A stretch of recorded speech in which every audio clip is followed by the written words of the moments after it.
और देखिए इस वक्त ये बहुत बड़ी खबर आ रही है, ईरान को लेकर नेतन्याहू का ताजा बयान क्या सामने आया। ये बहुत बड़ी खबर है। नेतन्याहू क्या बोल रहे हैं, ईरान पर अब और बड़ा हमला करना होगा। ये इजराइल के प्रधानमंत्री का बहुत बड़ा बयान। ईरान ने बंकर बनाना शुरू कर दिया है। एटमी कार्यक्रम को बचाने के लिए ईरान अब बंकर का निर्माण कर रहा है, यानी इजराइल की तरफ से बता दिया गया है कि और बड़ा हमला। आखिर इसका क्या मतलब है? और हमारे साथ अनुज माथुर सर हैं। अनुज माथुर सर, हम तो देख ही रहे हैं कि कैसे अमेरिका और इजराइल के हमलों में तेहरान बर्बाद हो रहा है। ईरान पर हमले हो रहे, लोग मारे जा रहे हैं और भी बड़ा हमला करने की बात इजराइल के प्रधानमंत्री कर रहे हैं। क्या मतलब है इसका?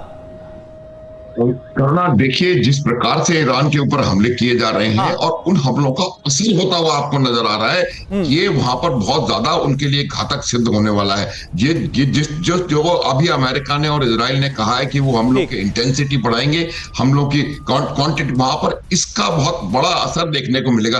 देखिए, मैं बार बार इस बात को दोहराना चाहता हूं कि जो एक बहुत बड़ा एसेट इजराइल और अमेरिका के पास है वो ये है कि जो उनकी इंटेलिजेंस एजेंसीज ईरान के अंदर जो इकोसिस्टम है वो उनको बहुत एक्यूरेट इंफॉर्मेशन दे रहा है। उसकी वजह से जो प्रभाव है। अनुज माथुर सर, मैं आपसे सीधा ये पूछता हूं कि क्या जो एटमी ठिकाने हैं, परमाणु ठिकाने, वहां पर हमला करने की बात बोल रहे हैं क्या नेतन्याहू? बिल्कुल होगा, बिल्कुल होगा, बिल्कुल होगा। ये न केवल बोल रहे हैं, ये परमाणु ठिकानों पर हमला जरूर करेंगे। अभी आईएईए की भी एक रिपोर्ट डिस्टर्ब करने वाली आई है कि वो उनको लगता है कि वहां से कोई रेडिएशन होने की बयान भी दिया है। माफी के साथ सर रोक रही हूं, आप अपनी बात पूरी करेगा। लेकिन इस बीच एक और बड़ी ब्रेकिंग सामने आ चुकी है। तस्वीरें बहरीन की होंगी आपके टीवी स्क्रीन पर। ईरान ने फिर बहरीन में हमला किया है।